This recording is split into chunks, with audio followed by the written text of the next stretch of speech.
Hey, thank you for joining us for an exciting episode of YOMO. This is the Year of Virtual Learning podcast. Today, we are on to a brand new adventure. This book I haven't read, but it seems like it's good. I need to get on and put it into my arsenal. But the book is Think Like a Monk, Train Your Mind for Peace and Purpose Every Day by Jay Shetty. Yeah, I really like this book. Obviously, I wrote a 5-part, reflection for it. But this book is about this guy named Jay Shetty, who's a Former monk. host of a podcast, and he's like a social media he says in this thing, social media superstar. Jay Shetty, his life was he wanted to be a monk, and he went to the ashram and he trained for, I don't know, whatever it was, like 4 or 6 years or something like that to become a monk. And he decided he didn't want to be a monk in that regard, in that facet, right? So he took a lot of the lessons that he learned, and he actually went to go back into the working world, but he still wanted to find ways to apply his monk knowledge that he acquired of living a purpose-driven life and peace and tranquility to help himself. He came back down to the valley floor, basically. You know how we talk about mountains and valleys all the time? Like, Jay went up into the mountains, trained, and was around all these people. And then one day he was like, look, I think I need to go back down to the valley floor. And actually, this is a part of the reflection, so I'll just share my screen. The reflection title for this first part 1 of 5 is Serve the Pain That You Know Best. So just to be fair, like, one of my good friends, his name's Samir, he sent me this book. Samir happened to also send me The Alchemist too. Samir's got some good book recommendations, but he recommended this book to me. I mean, he knows me very, very well. He's a good friend of mine, so he probably knows how my brain thinks. And he's like, I know Chris would probably love this book.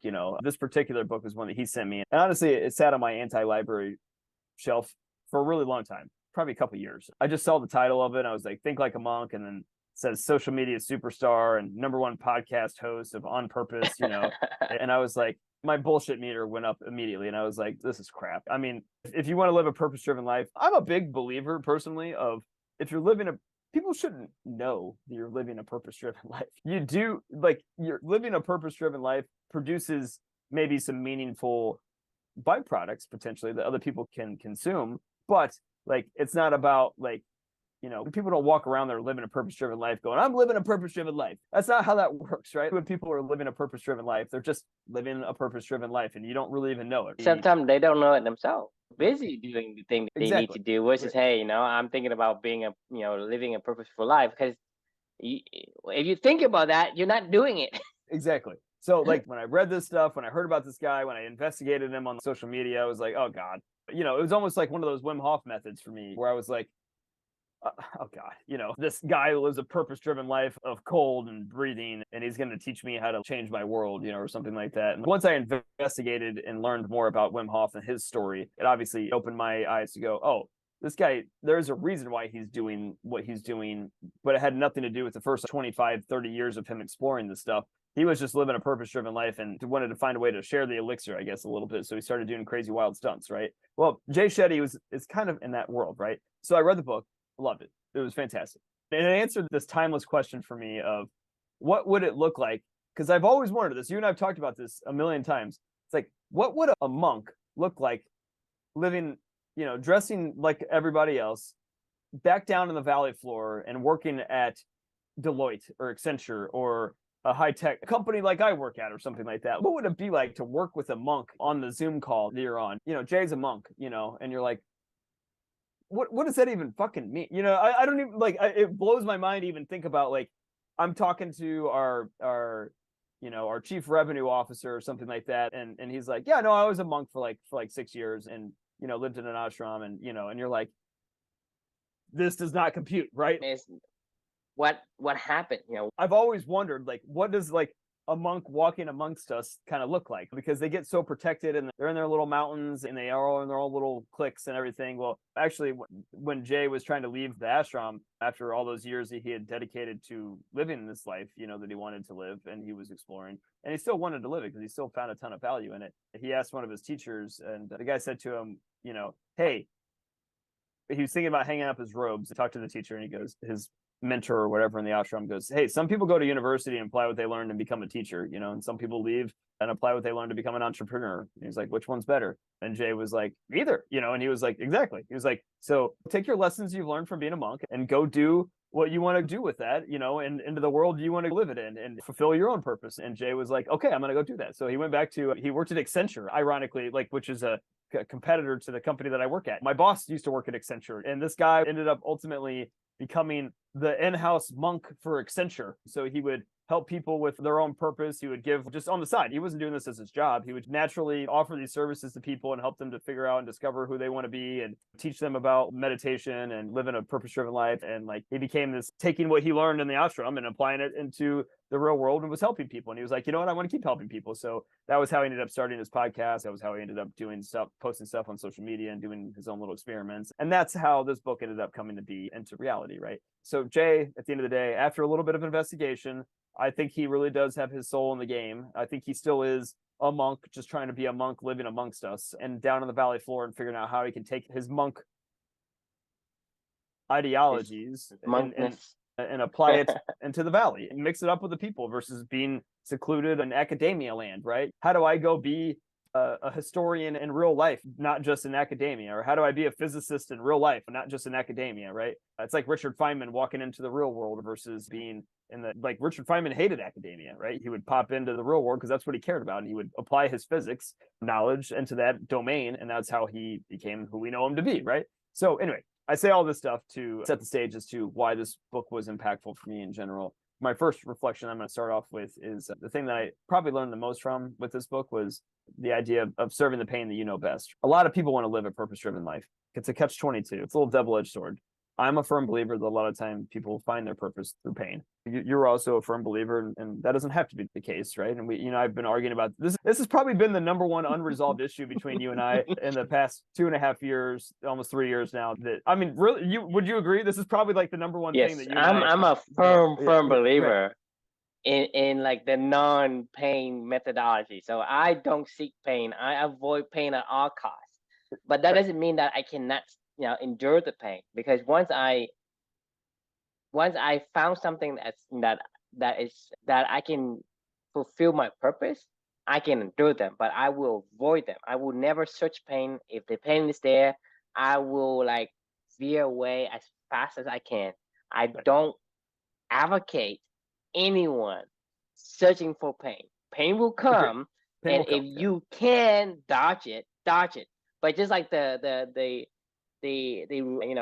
blanket of arrow that comes to you, you need to dodge as many as you can. Someone's gonna stick to you. Someone's gonna hit you. But I'm saying, well, I'm gonna spread my wings out and I'm gonna let as much arrow hits me as possible. To me, I don't have that ideology. My ideology is I'm going to say, well, this blanket of pain that's coming. How can I get out of these things with the least amount of arrows on my back that's possible? Okay. So I don't go there and say, oh, let me catch all of them on my chest and see, Well, because you're not trying to find your purpose by embracing pain. You're saying like, if pain happens, it happens, and I happen to find purpose through it, then fine. But like I mean, and I agree with you. Like on that front, you and I are in 1,000% alignment. Like we talked about this with desirable disadvantages a couple, episodes back with Malcolm Gladwell. Do not go seek out pain. Do not go try to climb Mount Everest to go find your pain, to go find pain, to ultimately find purpose. Like, do not take that route. Now, that said, a lot of people struggle with, they want a purpose. I mean, there's a lot of people that think that if I just had a purpose, I would be more focused. I would have that laser vision. I would know exactly what to say no to and what to say yes to. I would have that compass. I would have all these things, right? My life would be different if I had that clear vision of purpose, right? A lot of people in this world, they're told that and they think that is like, that's the path forward to happiness or whatever, right? We talked about happiness a couple episodes back as well. And like, that's not it at all, right? Purpose is something that happens. And oftentimes if you're looking for a purpose, then what Jay is recommending and what I would ultimately recommend as well is to serve the pain that you know best. Now, that pain is something that's already happened to you in your life that you didn't choose. Let's set the stage there, right? If you're looking for a purpose, start by serving the pain that you know best. And here's why. For me, my story, and anybody that's listening to this thing knows my story. I definitely have never lived a purpose-driven life before I met my daughter. I'm not going to say that I didn't do things on purpose, but like purpose-driven, where I had a singular focus, I absolutely know the difference. You ever heard of a thermocline? Like I was a scuba diver growing up with my dad and stuff like that. But have you ever heard of a thermocline when you're in the water and you literally see the temperature change from one area of the water to another area? No. So like literally you will see it. Like it is a straight dividing line when the water gets colder down below versus up above. You will physically see in the water like it's called a thermocline. Like you're just like, whoa. You can flat out, it's like a straight line across the board. You can just see it. Below this is really cold. Above this is a little bit less cold. Like that's how clear of a difference my life has been, to me at least, of pre-Amelia and post Amelia, in terms of like how I see the world and how purpose dictates my decisions. And that really came from, for me personally, from pain. But here's the most important thing that I've discovered on this journey, though.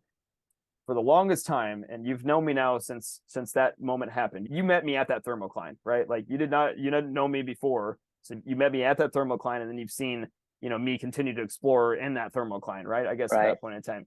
At the beginning of this, I thought you can only find purpose through pain, and I thought purpose and pain were kind of the same thing. Honestly, like, I mean, that was, I think I've told you this. I'm like, my pain is my purpose, right? Serving that every single day, finding a way to live for two with my daughter, finding a way to keep her in my life every single day, and to serve that visceral pain that I can still close my eyes, I can feel her presence in the NICU in the last few days of her life, and her last kangaroo session with my wife, and those first couple days after she passed away, and like just how awful life was without her, and trying to fight everything. Like that stuff has gone away. The day after Amelia passed away, my pain level was, if it was on a scale of 1 to 10, I was at 150, or something like that, right? My pain level today, 3 years later, is like a 1.5 out of 10 or something like that. Like I still have a lot of pain when I think about my daughter, but it's nowhere near the magnitude of what it was before. That pain that drove me to want to go get up every single day and to move forward another step every single day toward this purpose that I ultimately found, that's no longer a driving force in my life every single day. Now I just enjoy my purpose with my daughter, right? Like now I just enjoy every single day being able to spend time with her,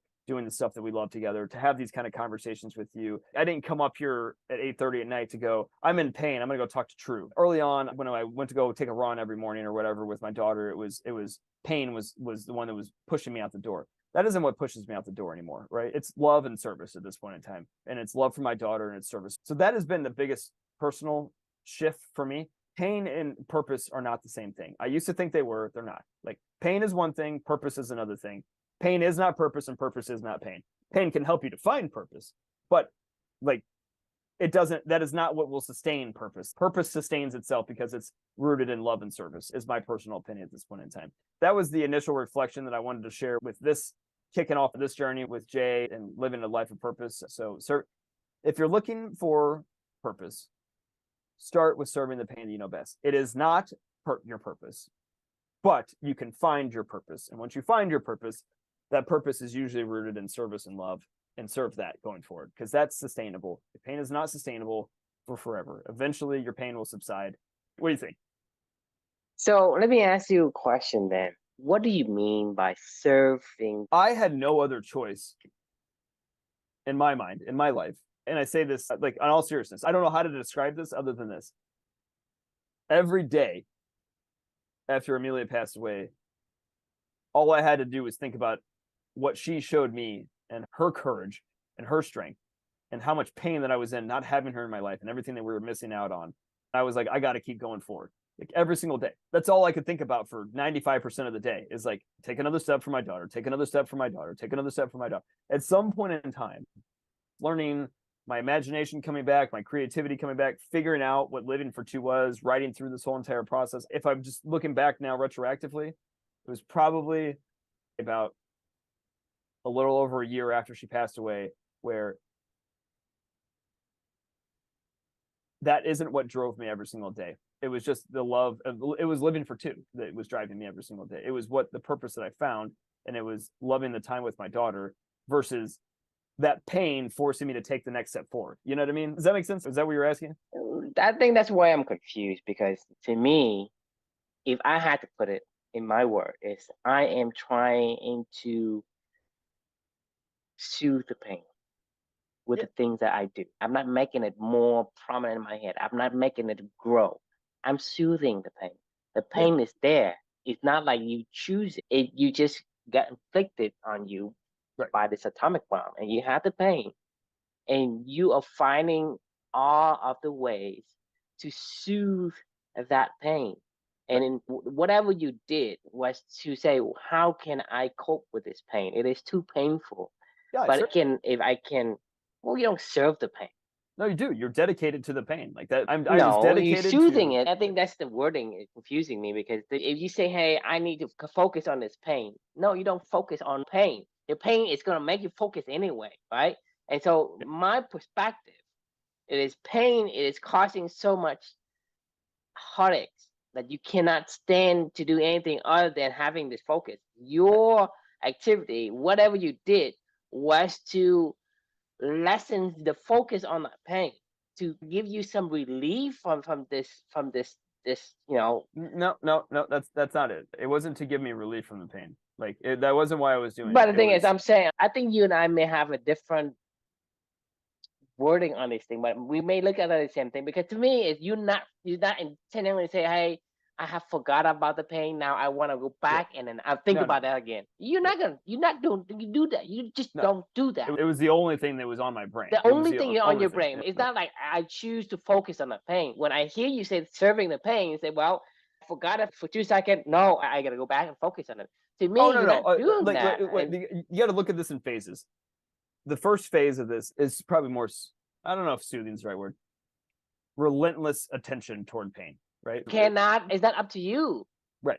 When you have pain, you cannot help but has to focus your attention on it, because that's what pain does.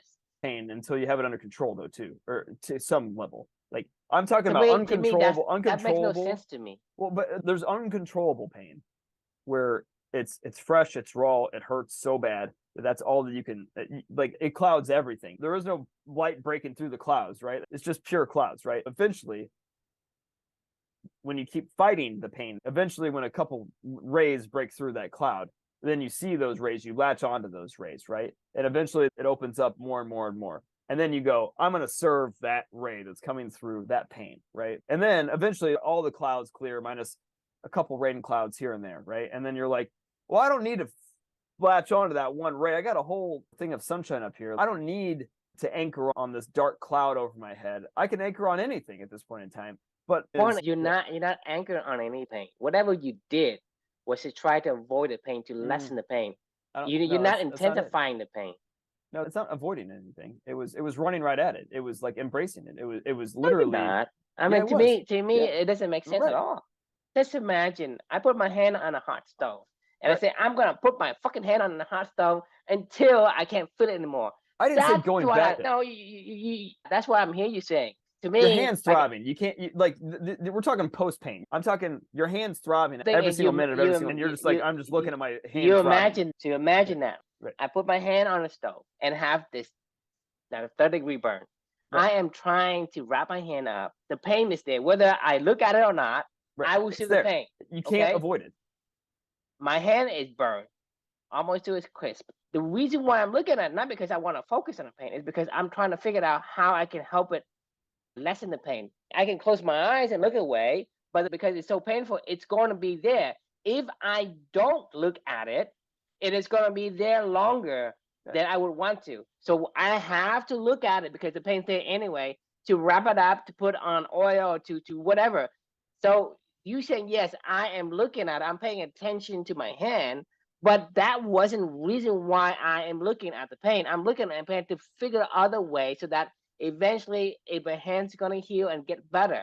Not because, oh, there's pain, I'll look at it, it's going to be, I won't have the pain anymore if I keep looking at it. You had to do something, but the intention for you to focus on that pain was to alleviate the pain, not to say, well, I'm gonna put my head on and run straight at it. What am I doing with it?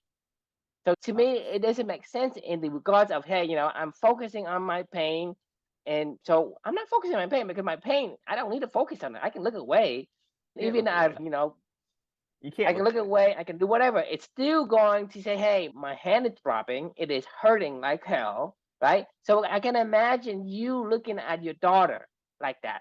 But what you're looking at is because you cannot take your focus away. So you say, well, since I cannot take my focus away, I am going to look at it straight, and I am going to do things in hope that it's going to alleviate that. later on. That's the thing, is the pain doesn't go away though. Like the point, pain only goes away through time, right? Like, I mean, it's just a time thing. It's not completely going to go away, but I can't just stare at my but the hand thing throbbing. It's not the same level as it was 2 years ago. No, that's what I'm saying. Is like every step forward, if we're using this hand analogy of touching a really hot stove and you have 3rd-degree burns in your hand, every decision that I made was at that time, when it was in that early stages, it was, okay, this is the reality. This hurts really, really bad. Like, I can't avoid this. I have to do whatever this is telling me to do because it hurts so fucking bad. Right. There was no other. That's what I'm saying is, like, I have to go whatever the pain is telling me to go toward. Like, is what I'm saying. Like, I don't have a choice. Like, at that point in time, I have to go toward whatever that pain is going toward. And as I go toward that, like, when a couple rays break through, right? And you're like, oh, maybe this is what this, maybe this is how I get past this pain. Maybe this is how I soothe this pain. And you exactly. Underwater, you wrap it up, you do many, many things. And then this is like your rays of sunshine going through the dark cloud. Right. Because you're doing things to it, and hopefully, oh yeah, it feels a little better. Oh, I do more of that. So I don't know that I was doing it to make myself feel better. Like, is my point. I don't know that there was a conscious. Oh, it's not that you don't need to know. You don't need to know. That's who you. That's how human body works. You cannot. You have no control over that. Your job as a feeler of pain is to say, how can I alleviate this pain? Right. Yeah. And it's not like you think you're not conscious of it. It's automatic. Your body does it automatically. So for when we say serve the pain, you would say, hey, consciously, I'm going to look at it. You know, to me, it's redundant because the thing is, you are going to be looking at your hand. What I'm describing to you is that was my decision. Other people might go, I'm going to go drink a gallon of vodka and just pass out. I'm going to go do every drug that I can possibly do so I can just. That's how I'm going to take my mind off of this pain. But serving the pain in that regard, it's a different methodology. That's running away from the pain. I don't see the difference. It's just a different approach. Totally different. One of them is no, you cannot pretend it doesn't exist. A lot of people do. A lot of people do. Like, I mean, like this is people process things differently. But there's people all over this world that have been in serious pain in their life that they just shoved it deep down and find other ways to soothe it and going in different directions. This is like the whole atomic bomb. You know, I'm just telling you that, hey, the thing is, we need to be really impeccable with the word, because what you're saying here is, as long as I go and drink alcohol to numb my brain from the pain, right? That's consciously trying to serve the pain in that manner. So to me, no, that's running away. Serving the pain is my fully point, present with the pain. Still, you look at that word and think of something else. Yeah. I look at that word and think of something else. That means there's a problem with the word itself. Yeah. So you cannot say, well, this word is okay, it's perfect. It sounds good to me. It works on my computer. It doesn't work in production. It works on my computer. Nothing wrong with it. So can you take my word for, hey, it works on my computer? I understood it. Well, the thing is, my point is that the word serving pain isn't, to me, it doesn't give me that kind of an image like you had. Because for me, like, I can say, well, serve the pain. What do you mean by serving the pain? It's like, I'm confused by that word. And saying, like, I can serve the pain by doing what? Oh, I can go and take some drug. Well, I'm serving it. Right. Because pain told me to do something. Maybe I'm supposed to be a drug addict. Maybe that's my purpose. But the thing is, in hindsight, right, you only can see in hindsight. But when you are in the face of this trench, when you make the decisions and say, well, I'm looking at reflection 59, serve the pain. What does that mean? Okay. If I interpret it wrong, then what happens? Most people are going to go to another deep dive and out of spiral. And so to me, this is why I'm asking is, what do you mean by serving the pain? What I mean is to take a really deep dive into the actual pain itself. Like, that's what I mean, is serve that pain until you find a way to soothe that pain. And so that's the thing. The confusing for me is the questioning of the word serve. Okay, you keep using the word serve. Yeah, you're a slave to it, man. Like, that's what I'm trying to say. Is like, when you are in pain. But my point is pain. You, in the way that you describe it, serving the pain, you have no choice. No, you do have a choice whether you want to actually put your attention toward the pain and literally embracing the pain, or you have a choice to run away from it. Like, this is the atomic bomb effect. Or you could sit there and die, or pretend like it never happened and try But to that's what rebuild I'm the world saying. around. In any of those approaches that anyone can take, you can call that serving it. I get what you're saying. I understand what you're saying. Like, what I'm saying is, fine, let's change that in the spirit of being impeccable with your word, right? It is run straight at the pain until you find a way through it. And then once you find a way through it, you share that with other people. What happen if I chop my hand off? Maybe that's a solution for people when their hands burn what off. if I take drugs? You can That's try that, running at and it. if it doesn't That's work, what I'm then it saying doesn't is work. whatever the approaches we do, it's still trying to deal with the pain. You know, I don't know if the word is correct, but it's to deal Dealing with with the pain. is different than Like, serving it. no, you're serving it. A servant to something is going, okay, you are my master. Like, I have to, I'm subservient to you. Like, I can't, there's no, like, my whole being is saying, I can't move on with life until this pain is no longer But the that only isn't thing that I that can think isn't about. that automatic? Because when pain is there, No, it's not automatic. when you do what it needs you to do. You don't. Like, think of so many people in this world that are in serious, serious pain. Think of all the quote mental health crises that we have in this country, right? Of these people that are in serious pain, that are doing everything they can to mask that until it brings itself to a head where they can embrace it, right? You know, but they still choose to not embrace it. They go, give me all the drugs, give me all the To me, whatever. that's what I'm saying. We are not understanding the concept of pain. And if you don't understand the concept of pain, you say, well, I'm going to serve the pain. And even if that is a solution, the interpretation could be many, many folds. Until you understand what the purpose of pain is, then you may find a solution that is going to be aligning with who you are in your future. So I'll give you an example of what we mean by that, because pain has a purpose. So let's say you're driving a car down the road, okay? You see an engine light comes on. The engine light is pain. There's two things you can do to that pain. One, you can unplug the light and it goes away. Or you can fix the cause of that pain. So if you understand what pain and its role in your life, you can make the decisions to where it's going to be, well, if you look at the light and the engine perspective.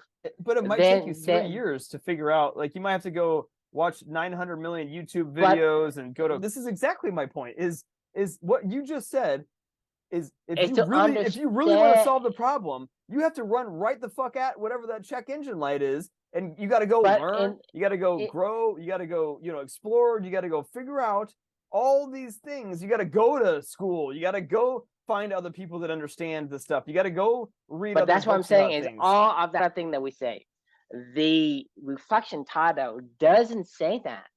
Yeah, it does. That's what I meant. That's exactly what I meant. Is like, you have to serve that check engine light until you can figure out how to move past the check engine light. You have no other choice but to serve that if you want to actually get back on the road. Well, there's three things that you can do, okay? You can fix the cars. But the car will break down in the other two situations, and you're stuck on the side of the road. But the thing is, at the moment, it's still driving. The check engine light is pain, it's warning. Sure, if you can drink a bunch of alcohol, no, you're still rolling down the road. You are looking. You are taking yourself as if you are the spectator. You see everything. You have to be yourself in the first person. You are in that. Yes, you can go a little bit further for a little bit longer. You have three choices. Right. Continue driving. Take away the lights. Fix the thing. Fix the problem. The problem is unknown. You can't fix it. Right? It's not easy. It's the hardest thing. Right. To drive, continue to drive is easy. I mean, you ignore it. I mean, going alcohol, doing the drugs to mask it. The other thing is to unplug it. It's to go and let's say hypnotize yourself and say, well, it never happened. Problem, like, it doesn't go away. But that's my point. There are the right things to do and there's a wrong thing to do. And so in order for us to figure out which processes with methods are the right for us in the grand scheme of things, in the hindsight perspective. I said if you wanted to find your purpose, go serve the pain, is what I'm saying. Like if you want to go spend 3 years in school and with a stalled car on the interstate and you're like, damn it, I'm getting closer to figuring out how to get this car started again. You know what I mean? I'm talking to all these people. Well, the thing is, this is what I'm saying is, it's not always like that, because you think about it in the car analogy. But the thing is, for me to say, well, I'm going to either become a mechanic or I'm just going to pay somebody to fix a problem. It's still a problem. I fix it, but I don't want to be a mechanic. You can't pay somebody to fix your own. This is your car. No, come on, this man. is your car. I'm talking about the analogy. Analogy is not going to be perfect. And so the thing is, you saying, well, if you serve the pain, you're going to find your purpose. To me, that's not always the case. I mean, hell, I could go pay a psychiatrist to fix my problem, but do you think they're going to fix it? The thing is, things are more complicated than it is. The analogy of the car is just a very simplified representation of what we're talking about. Because I think it's a good analogy. If you hold on to every single flaw that I give you, then what's the point? Because the thing is, it's not apple to apple, because we can't understand this complexity. So we're trying to simplify it with this car analogy. But I'm saying is, in that spirit of, there are multiple ways to do certain things. So it is not 100 or 101 that you're going to have when you serve the pain. You're going to find your purpose. Sometimes serve the pain, your purpose can be something else as well. So that's the caution. Don't say that, hey, this reflection is, take this, is, because this is what people do. Right. Because until they have actually gone through the pain, right, they take something, just like I told you about the phrase that people say, blood is thicker than water. Well, they misinterpreted it because they just took some shortcut without understanding a lot of it, and they used the wrong way. So when we say something like this, people are not going to say, well, I'm going to understand all these things before. Oh, I know what Chris means by serving the pain.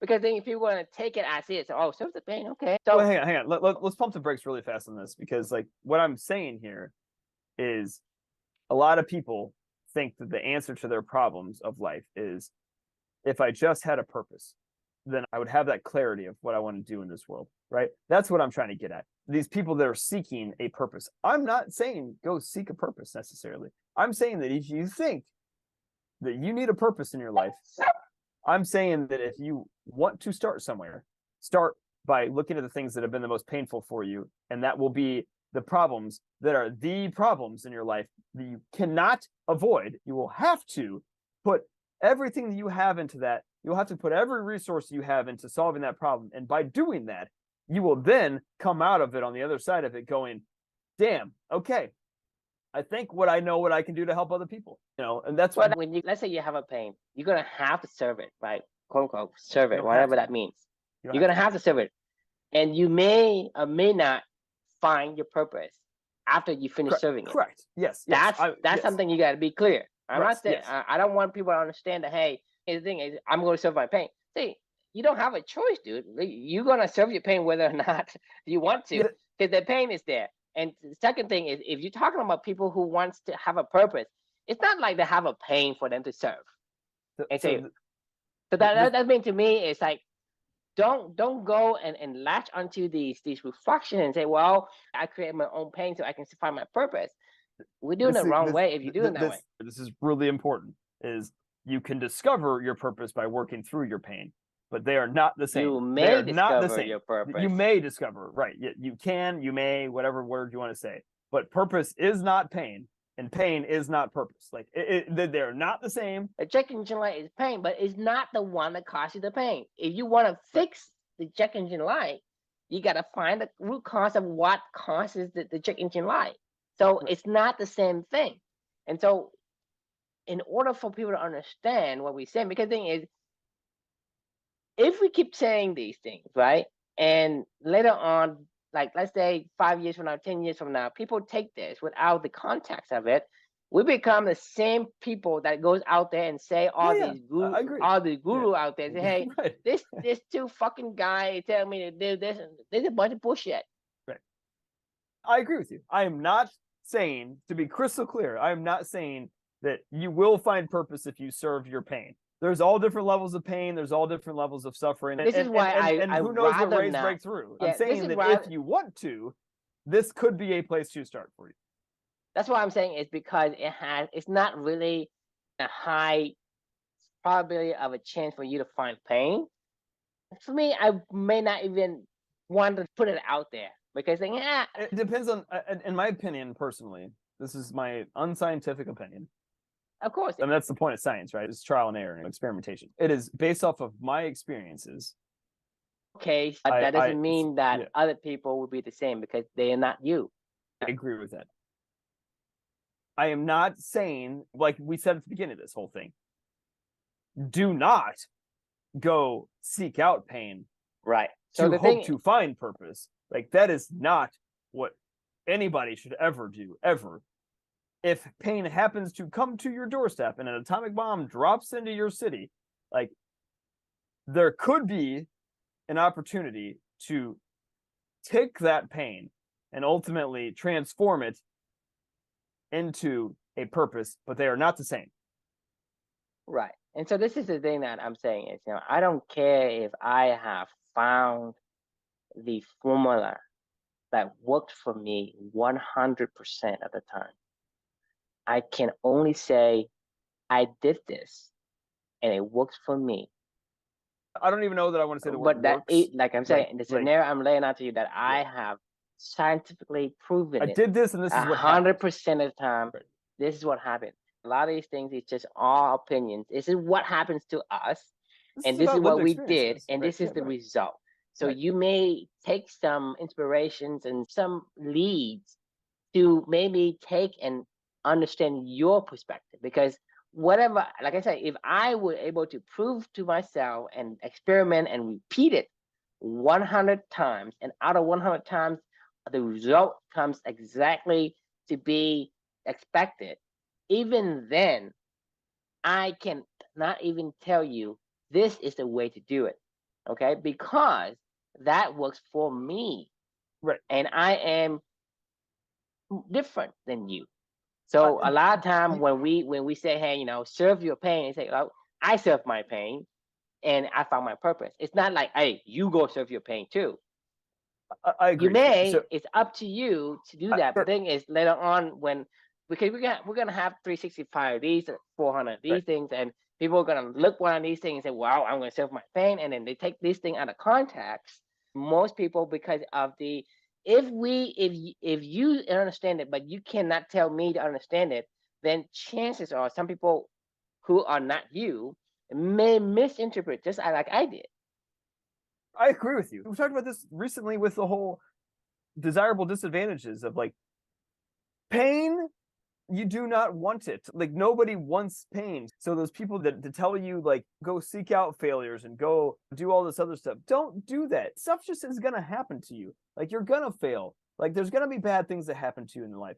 Those are times when, if you want to use the adversity hypothesis from the happiness hypothesis to really run at it hard and find a way through, then maybe there could be purpose on the other side of it. And this is all so hypothetical. And to your point, what I was going to say earlier when I was trying to keep from jumping out of my skin for a second, was, you say this a lot of, I don't know what the word is, but, like, it's the 1 out of 100 that survives, that we tell the story, and then in that story, survivorship bias, right? So maybe I'm 1 out of 100 people that have gone through an atomic bomb event that I'm telling you that serve the pain, the best is the way to find purpose, right? We don't know. I find value in what Jay was saying because it resonates deeply with my own experiences, where I go, you're right. That is what ended up happening here. I kept running at that pain until eventually it broke through and I found a purpose on the other side of it. And that purpose now is what I serve, in love and service to that purpose, not in pain and suffering to that purpose. But it was through pain and suffering that I found love and service, if that makes any sense. Right. That's what I'm saying. If you say, well, my journey, I had this pain, I served my pain, and this is what I got. And to me, putting in that perspective, I guess clarify something for people. But when we start to say these things, as if we're preaching, we become these philosophers that we hate. I agree. I do not. This is nothing. Nothing of this is set in stone. How did I find my pain? By serving my purpose. How did I find my purpose by serving my pain? So if you put in that perspective, it gives people say, well, he's not telling me to do it. He say, this is how I did. So the reader is going to look at it and say, well, I'm going to take it from that perspective. It's like, maybe I have some similar background, similar environment. Maybe it worked for me.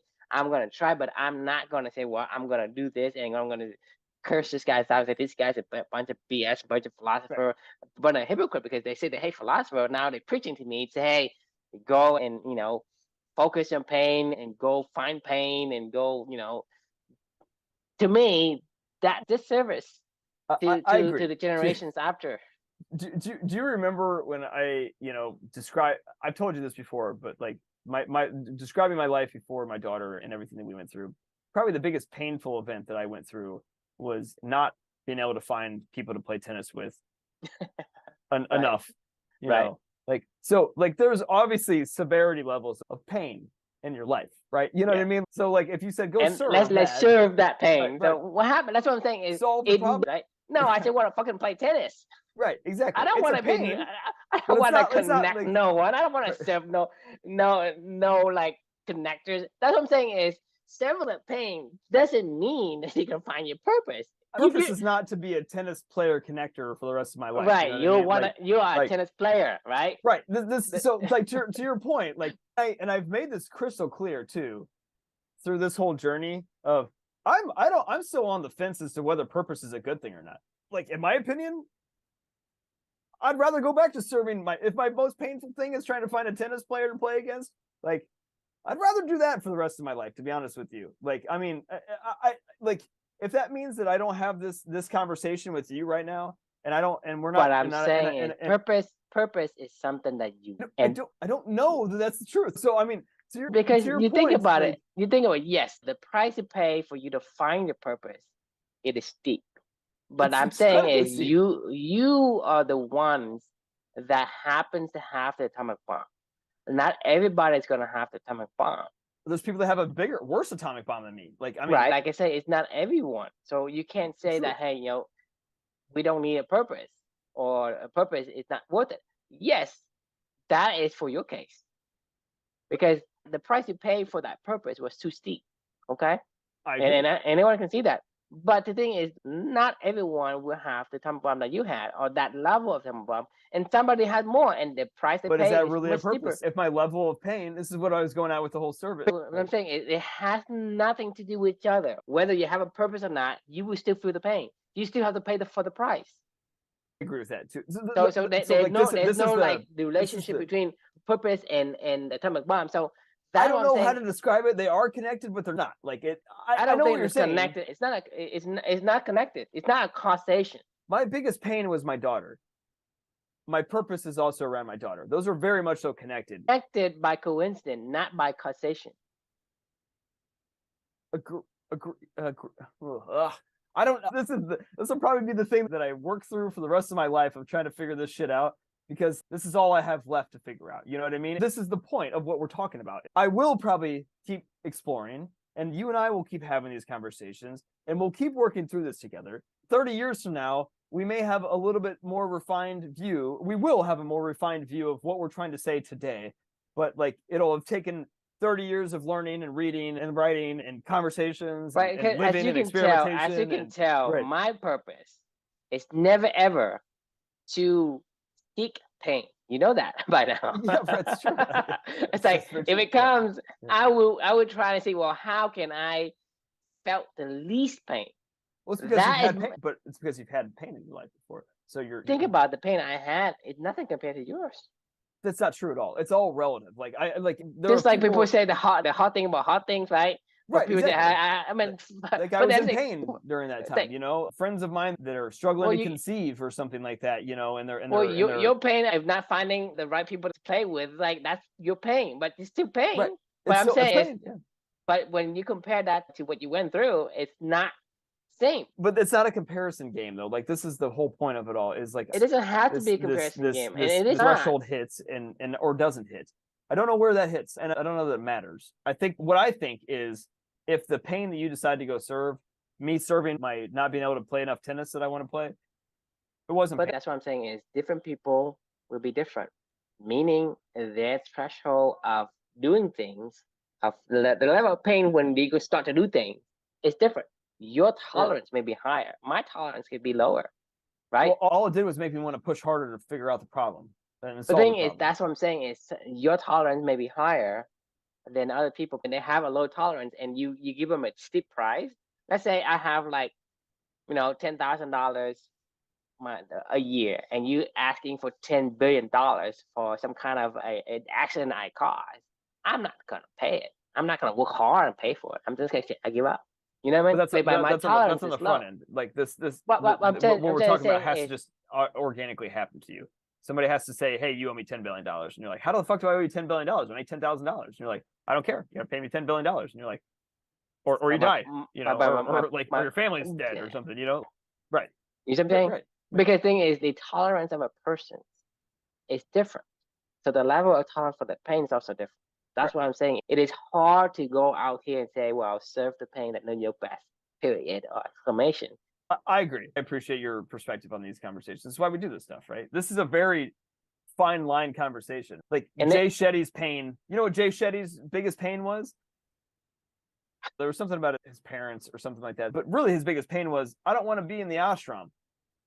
I just want to be able to go do what I want to go do. That was his biggest pain. That was what led him to, and I'm not saying there's something bad or good about that, but that's why he wrote what he did. That's why he's But I'm saying a podcaster, there's no direct correlation between pain and purpose, right? His pain is like, oh, you think his pain, but when we look at it from outside, it's not really that pain. Ashram, and you learned some shit, and you were like, I don't think this is the right environment for me. It was painful. Okay, it's fine with me. I mean, go take what you learned and go apply it somewhere else. But that's what I'm saying. Even if somebody has a pain, right, and they follow this, serve the pain they know best, and they didn't get the purpose, they can say, those two guys are a bunch of bullshit. They're just BS, they went through everything. So what are they doing, right?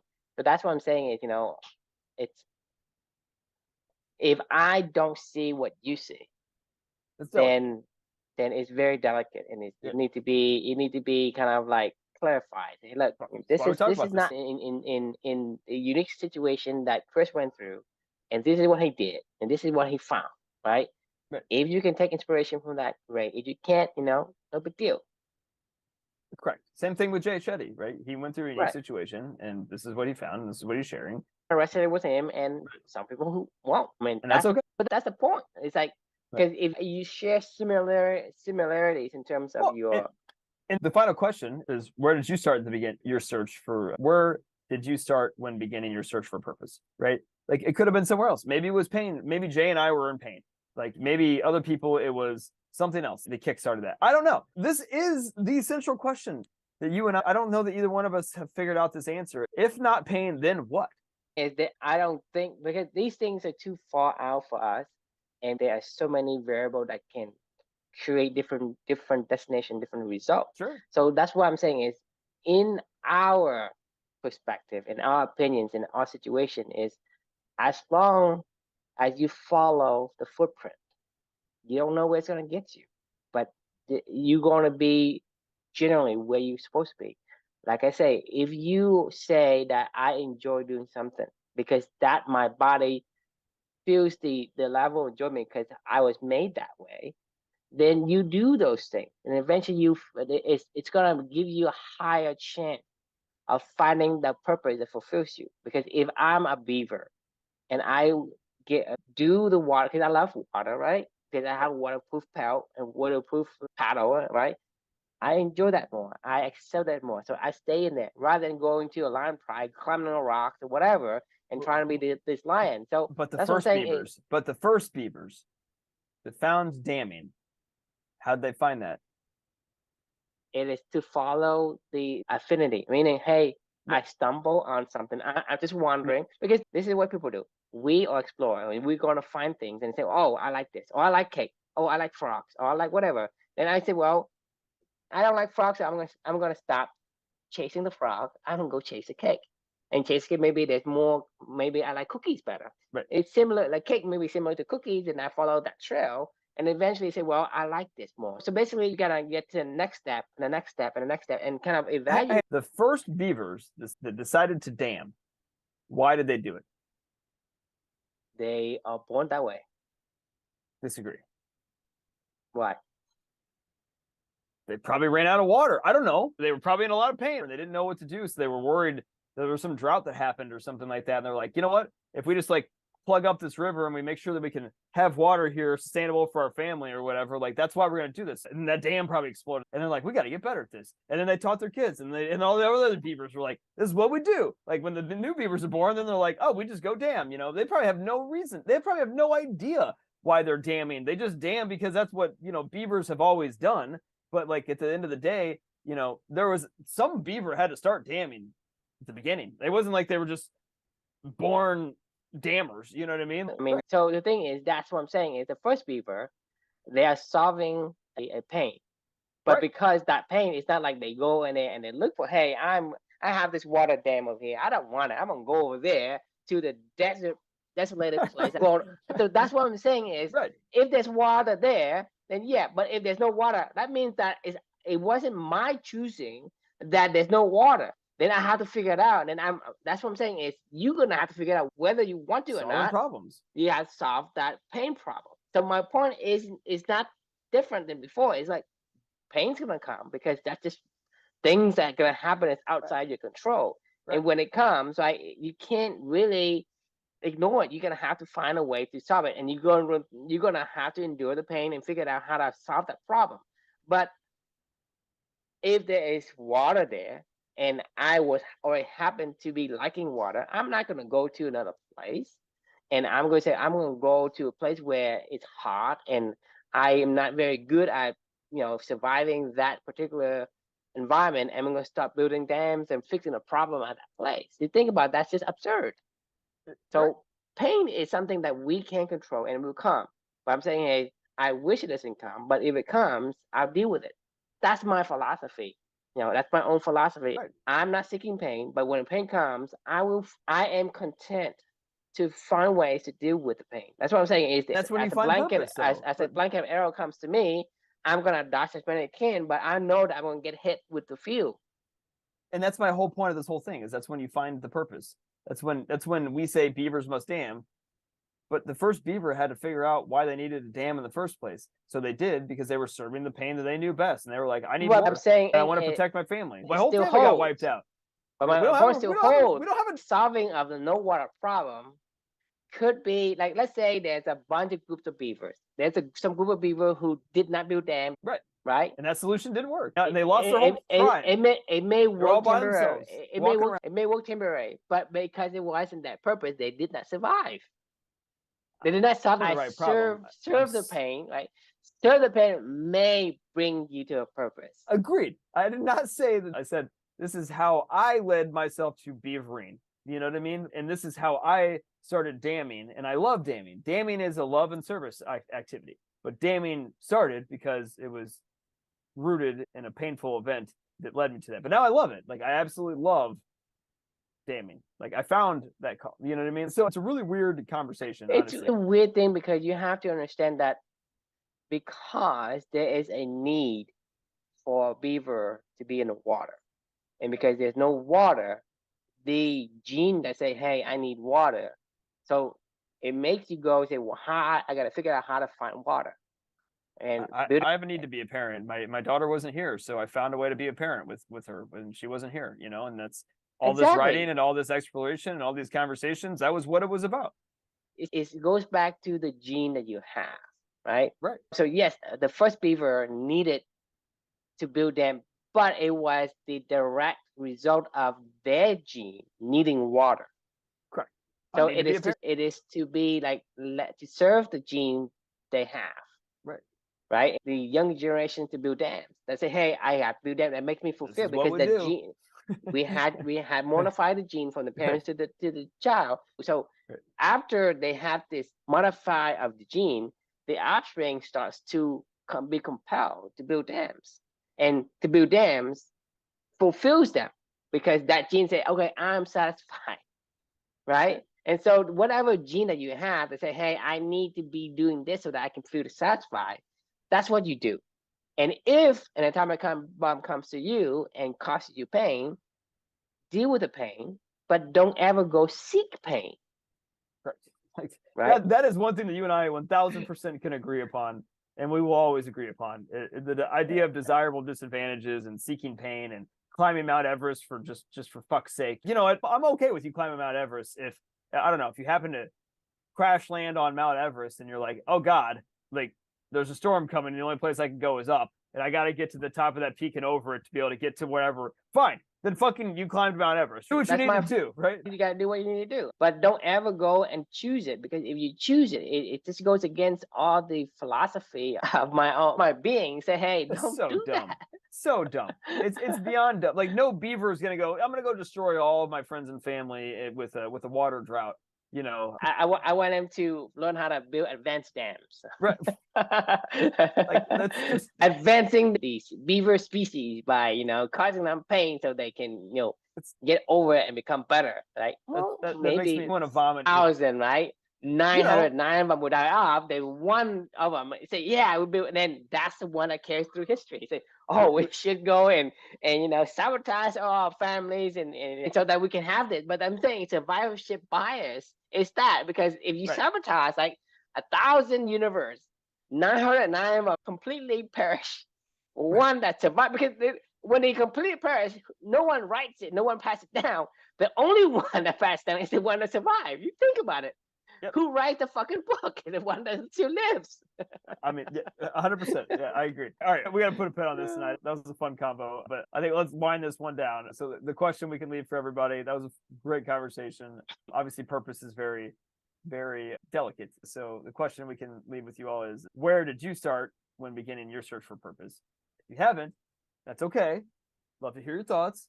If you already found it, love to hear your story as to what brought you to that. If it's also from serving pain, then great. If it's from something else, I'd love to learn, because I haven't figured that out yet, and I don't think True has either. But I know that we're not saying that that's the only way. All I can say is that's not the only way. There's ways that we don't know about, right? That's what I'm saying is that's the only thing. We just learned this yesterday, you know. But all right, we're the humble man, right? You know, we don't know shit, so and we're okay with it. Awesome. All right, great conversation, and thanks for joining. And we will see you all next week. Right, Monday. Bye.